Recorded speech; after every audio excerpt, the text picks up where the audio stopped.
The Big Ten Championship Game played in Lucas Oil Stadium in Indianapolis, Indiana, where the number 3 Penn State Nittany Lions take on the number 1 Oregon Ducks. Wow, what a matchup. 8 p.m. on CBS, Saturday night kickoff. Oregon coming into this one favored only by 3.5 points. And I get it, it's a top 3 matchup, but you got to think Oregon has the better roster in this game coming into this weekend's Big Ten matchup. Brad, I'll turn it over to you. Again, a lot of storylines coming into this game.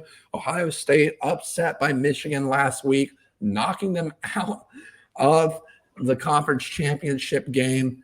And here Penn State is, their first appearance in a Big Ten championship game. I don't know ever, but it's been a long time. And Oregon coming into its first year in the Big Ten. And boy, do they make everyone upset. They come in, and not only are they the favorite to win the Big Ten, they're the number 1 team in the nation. Turn over to you, Brad. Thoughts on this game and who comes out on top to win the Big Ten? This is a fun one. I want to start off with Penn State. You know, James Franklin in the last offseason recognized that he needed to make a change in his offense, and he goes out and hires Andy Koltnecki from Kansas. And Nate, I've been impressed. You know, they do a little bit of everything, you know, but I think one of the coolest things they do is how involved they've gotten with their star tight end Tyler Warren. We've seen him throw the ball. He's been, you know, used as a runner, but 81 catches, 978 yards. I mean, this guy, you get down to it, he's just a mismatch and he's just a weapon. And in my opinion, the best tight end in college football this year. So that was a big move for Coach Franklin. You know, sticking along with Penn State, of course, I can't not talk about Penn State and not jump over to that defense. The star there is Abdul Carter, I believe 10 sacks on the year. He is just one of the best, just pure rush defensive ends in college football. Jumping over to Oregon, Dan Lanning, one of my favorite coaches in college football. He's done an incredible job there. They have he's got that program absolutely rolling. Got in Dylan Gabriel, but man, he's got weapons all over the field. Tez Johnson, Evan Stewart, Trayshawn Holden. They have got weapons just all over the field.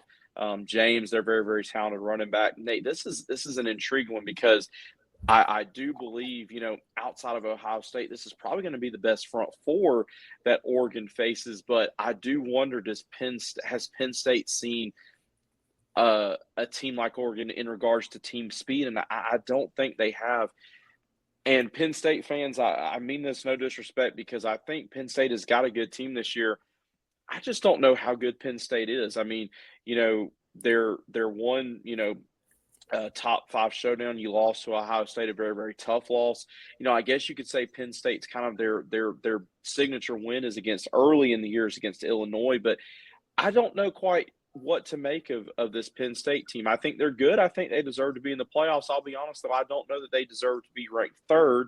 That's not indicative of, and that's not an indication, of course, of, you know, they have to win the conference to get a first-round bye. But I think there's still some unknowns with this Penn State team to an extent. And Drew Aller has been fine, but I don't think he's quite played up to the big billing that he came out of high school. So, Nate, once again, I'm going back to, I don't know that Penn State has seen a team like Oregon in regards to team speed. And, you know, this one's indoors, and I think that makes the difference. I think Oregon's going to throw out some things that slows down that Penn State, defensive rush. And, you know, I think they're going to definitely account for Abdul Carter. I'm going to take the Ducks in this one. I'm going to take the Ducks, not in a blowout, but I'm going to take them by double digits on Saturday night. Yeah, Brad, and before I get into my pick, I just want to ask you a question off the record, but does a loss for Oregon here maybe benefit them more than winning this game? And the reason I say that is, you know, we've seen Nick Saban's teams dominate over the last decade and then some. And the one year they go undefeated and they lose, you know, I don't want to just say Nick Saban's teams. A lot of teams, right? When they're riding high, they're gaining some momentum.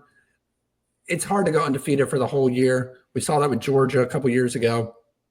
They bounce back, but does it benefit Oregon to lose this game?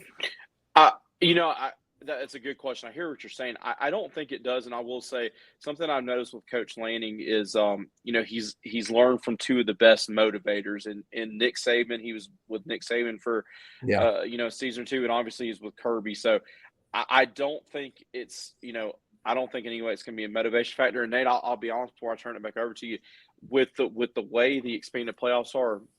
These teams, they're going to look forward, especially the 4, they're going to look forward to that extra rest period. So, no, I don't think it necessarily benefits Oregon. I think, bottom line, Oregon, they have, I won't say they've been irrelevant, but I mean, we're talking, they have not been in this position really since the Chip Kelly days, I would argue. So I think Oregon's going to be hungry in that regards. But yeah, that's a intriguing question for sure. Yeah, there's just something off the top of my head. I know it's off script, but when you look at these two teams, though, Brad, we've talked about several conference championship games heading into this weekend. This one sticks out to me the most because in most of the games, we're going to see shootouts. We're going to see high-flying offenses. And even though both of these teams have the capabilities to do that, you got to look at their defensive play. When you look at a defense for Oregon, right, they're ranked – for Penn State. Penn State is ranked 7th in the nation on scoring defense, only giving up about 14.6 points per game, with the exception of Ohio State. Then you look at a defense like Oregon, and Oregon, the same thing. They're nationally ranked 8th, and they're only giving up about 15.7 points per game. So both of these teams holding others under 3 scores consistently. This is going to be a game in the trenches. There's no doubt about it. And when I was first looking at this game, I was looking at the secondaries. I was looking at the run game, which the run game is going to play a huge factor in this one, especially when you look at Oregon's offense. A lot of people look at Will Stein's offense and think, okay, this is a high-flying offense. Bo Nix, now Dylan Gabriel this year. But you know what the biggest factor for Will Stein's offense was when he took UTSA to an 11-1 season and a conference championship win in the Conference USA? Their run game. A guy with the name of, and I forget his first name, but his last name, McCormick, we talked about him a couple of years ago. That guy was a baller, and I think Oregon's going to look to do the same thing on Saturday. They got a guy in Jordan James Jr. out of Nashville, Tennessee, who's got 206 carries on the season. Listen to this one, Brad. With how impressive Oregon's offense has looked passing-wise, 1,100 yards on the ground, 13 touchdowns, and 5.7 yards per carry. Will Stein's going to look to get this Oregon team running the ball early, and I think that's going to open up the play-action pass for Dylan Gabriel, along with run-pass option as the game progresses.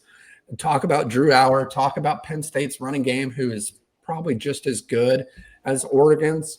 We've seen some decent backs come out of Penn State as well over the years, but in the end, I think Will Stein's offense is the difference in this one. He's a guy that's going to get a lot of head coaching offers. He's going to wait. I think he's going to wait for a big-time job.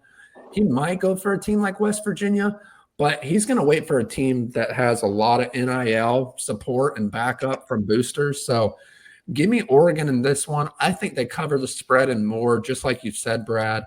And I think Oregon wins this game by 14 points.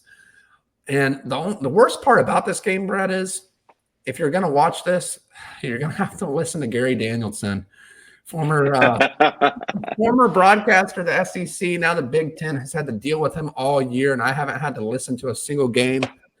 Now I got to on Saturday night, so that ought to be interesting. So, yeah, sorry, Big Ten fans, but nonetheless, give me Oregon Ducks to win this one. Let us know who you think is going to come out on top between Penn State and Oregon to win the Big Ten Championship game on Saturday night.